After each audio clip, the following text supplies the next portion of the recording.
Hello friends, welcome back to my channel.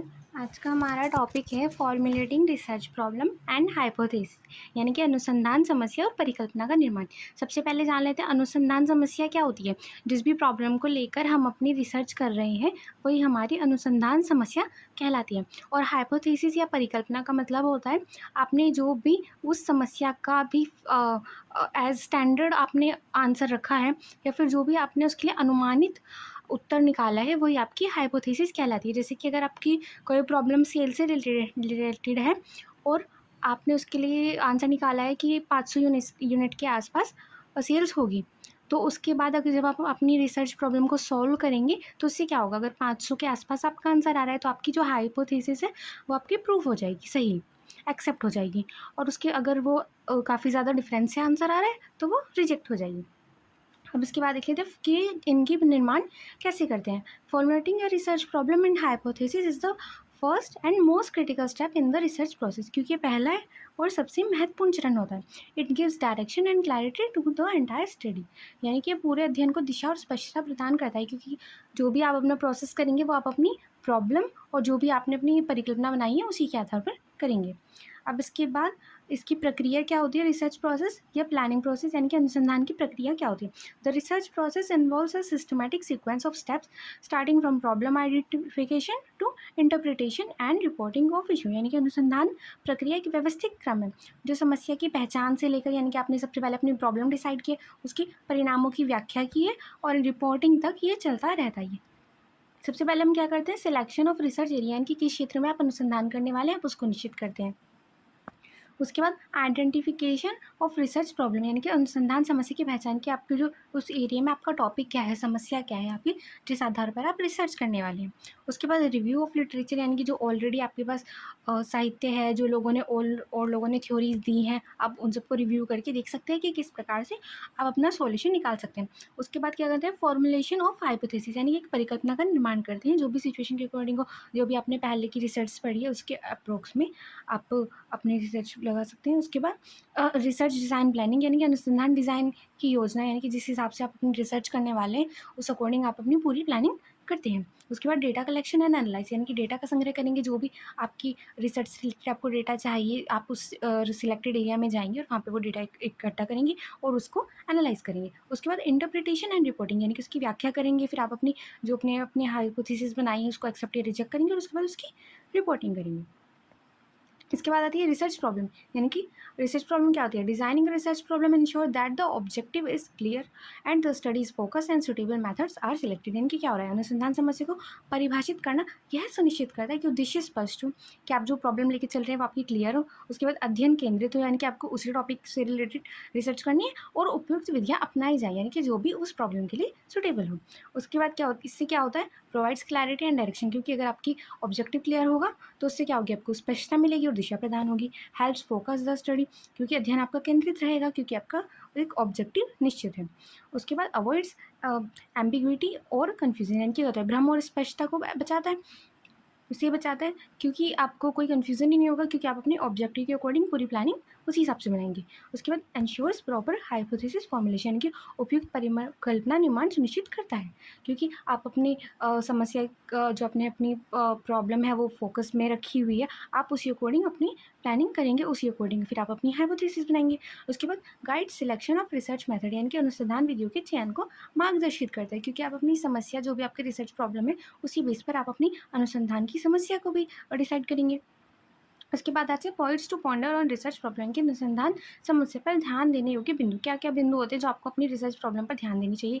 Relevance to subject and society, यानी कि विषय और समाज से संबंधित है, यानी कि जो आपका सब्जेक्ट है, जो आपकी प्रॉब्लम है मेन उससे रिलेटेड हो और सोसाइटी से रिलेटेड हो, क्योंकि हम रिसर्च क्या करें, सोसाइटी को देने के लिए करें, अपनी जो भी थ्योरीज होती हैं वो सोसाइटी के लिए होती हैं। उसके बाद रिसर्चेबिलिटी ऑफ द प्रॉब्लम, यानी कि समस्या की अनुसंधान योग्यता, यानी कि ऐसी प्रॉब्लम होनी चाहिए जिस पर आप रिसर्च कर सकें, ये नहीं कि आपने कोई प्रॉब्लम ले तो लिया पर उसके ऊपर आप कोई रिसर्च कर ही नहीं सकते, क्योंकि आपके पास कोई भी डेटा अवेलेबल नहीं है उस प्रॉब्लम से रिलेटेड, कि आपने कोई भी अपनी इमेजिनेशन से प्रॉब्लम बनाई है और अब आपके पास डेटा नहीं है।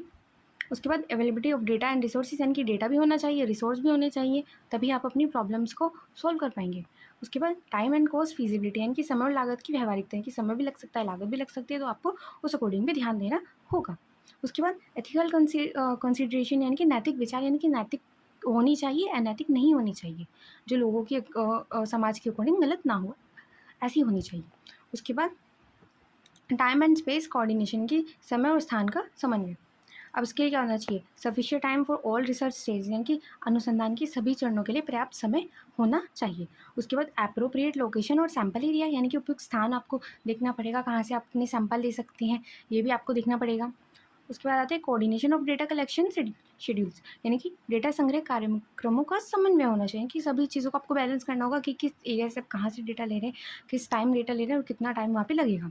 उसके बाद एक्सेसिबिलिटी टू फील्ड और लैब, यानी कि क्षेत्र और प्रयोगशाला तक पहुँच, यानी कि आपको अगर जो रिसर्च से आपका रिलेटेड एरिया है आपको वहाँ तक पहुँचानी चाहिए कि आप वहाँ पे जा सकें और वहाँ से डेटा ले सकें, और एक फील्ड या लैब जो भी आपने बनाई है अपने रिसर्च के लिए वहाँ पर आप इजीली पहुँच सकें। उसके बाद synchronization of researcher and participants, यानी कि शोधकर्ता और प्रतिभागियों के बीच समन्वय होना चाहिए। जैसे कि अगर आपको लोगों का इंटरव्यू लेना है तो टाइमिंग मैच होनी चाहिए, एरिया मैच होना चाहिए, ये सब भी आपको बैलेंस करना होगा। उसके बाद आती है इन्वायरमेंटल कंडीशंस, यानी कि पर्यावरण से रिलेटेड क्या स्थिति होनी चाहिए रिसर्च के लिए।